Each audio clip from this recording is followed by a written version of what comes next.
In the dead of night, far from satellites and patrols, a silent dance unfolds on the South China Sea. Massive oil tankers, some carrying millions of barrels, rendezvous in the ocean's vast emptiness. These are no ordinary vessels. They're part of a dark fleet, ships that turn off their transponders to vanish from global tracking. Sailing under flags of convenience and owned by shell companies, their true origins are nearly impossible to trace. This is ship-to-ship transfer. One tanker loaded with sanctioned oil from Iran or Venezuela meets another at a secret location. Hoses connect, and millions of gallons are pumped from one ship to the other. The second tanker, now full, can sail into a Chinese port with its transponder on, its cargo appearing to come from a legitimate source. This is industrial-scale smuggling, a calculated strategy to bypass U.S. sanctions and secure China's energy needs. Hundreds of aging tankers operate in this shadow economy, outside the rules-based order. For China, the risk is worth it. Discounted oil saves billions and diversifies supply, insulating the economy from distant political disputes. This is about more than economics. It's about national security and strategic autonomy in a world of growing competition. The Dark Fleet is just the beginning of China's grand energy strategy. To understand China's secret moves, you must grasp the scale of its energy needs. For decades, China has been the world's factory, fueling the most rapid industrialization in history. Today, it's the world's largest oil importer, consuming over 14 million barrels daily, more than Japan, India, and South Korea combined. This immense appetite is both a strength and a vulnerability. Over 70% of China's oil is imported, mostly from the Middle East, Africa, and Russia.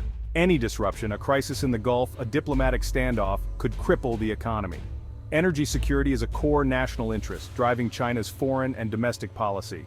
It explains multi-billion-dollar investments in oil fields abroad and an aggressive naval buildup to protect sea lanes. It's also why China turns to clandestine oil purchases.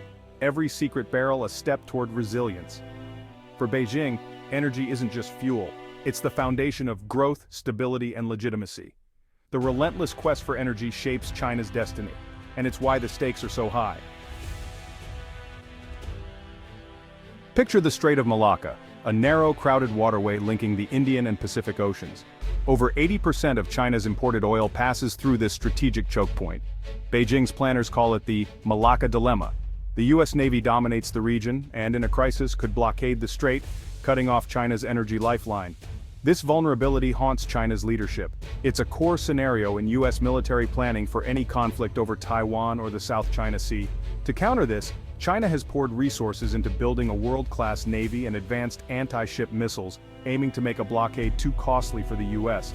But military solutions are risky, so China pursues alternatives. It's building overland pipelines, investing in alternative energy, and re-engineering its economy to reduce oil dependence. The Malacca Dilemma drives every aspect of China's energy security strategy. It's a race to build resilience before crisis strikes. For China, solving this dilemma is existential. The world's energy flows and the balance of power hang in the balance. The stakes could not be higher. With its energy lifelines at risk, China has become adept at sidestepping U.S. sanctions. While state oil giants officially comply, a shadow network of independent refineries, teapots, and traders handle sanctioned crude. The Dark Fleet brings in oil from Iran and Venezuela, often relabeled as Malaysian or Southeast Asian to mask its origin. Shell companies in LAX jurisdictions own the tankers, and payments avoid U.S. dollars, sometimes using barter or Chinese banks. Ship-to-ship transfers at sea break the documentary trail, making enforcement nearly impossible. This sophisticated system lets China secure discounted oil while maintaining plausible deniability. The result: China strengthens energy security, saves billions, and undermines U.S. global leadership.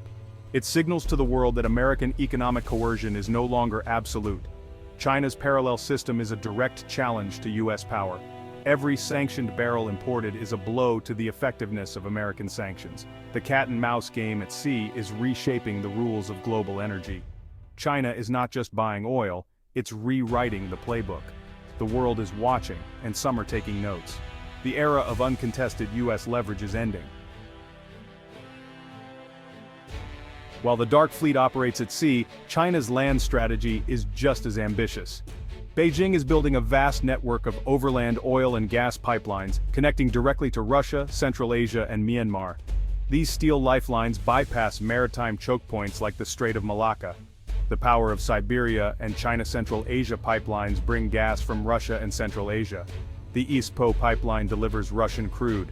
The China-Myanmar pipeline lets oil from the Middle East and Africa reach China overland. These projects are central to the Belt and Road Initiative, locking in long-term supplies and tying resource-rich neighbors closer to Beijing.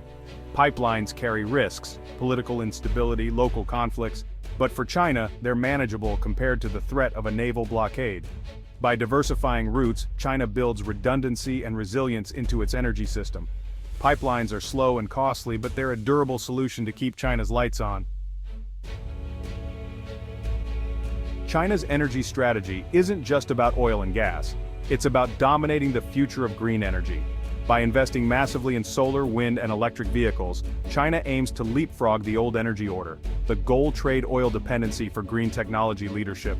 China now installs more solar capacity each year than the rest of the world combined and leads in wind power. Government subsidies and industrial policy have created a domestic market so large that Chinese firms now dominate global solar and wind manufacturing. This gives China a new kind of energy power control over the technologies driving the green transition. In the 21st century, power belongs to those who control the tools of clean energy. If you want to build a solar farm or wind park, you'll likely buy from China. This shift is reshaping global geopolitics, and China is setting the pace. The green revolution is becoming a new arena for strategic competition. The green revolution runs on critical minerals: lithium, cobalt, nickel, rare earths. China saw this early and spent decades securing global mining rights and, crucially, dominating mineral processing. Even if the West owns mines, most raw materials are sent to China for refining. China now refines the majority of the world's lithium, cobalt, and nearly all spherical graphite for EV batteries. For rare earths, its control exceeds 90%. This gives Beijing a powerful choke point in the global supply chain. The West, focused on outsourcing, let this capability slip away. China's control over mineral processing is immense geopolitical leverage. As the U.S. and Europe rush to build their own green industries, they find their supply chains run through China. The tables have turned. Dependency is now a two-way street. Nowhere is China's strategy clearer than in electric vehicle batteries. China declared batteries a strategic priority, investing heavily to become the world's battery factory. Companies like KTL and BYD now control over half the global EV battery market, supplying both Chinese and Western automakers. The West is years behind in scale and integration. This dominance gives China OPEC-like influence over the future of transportation.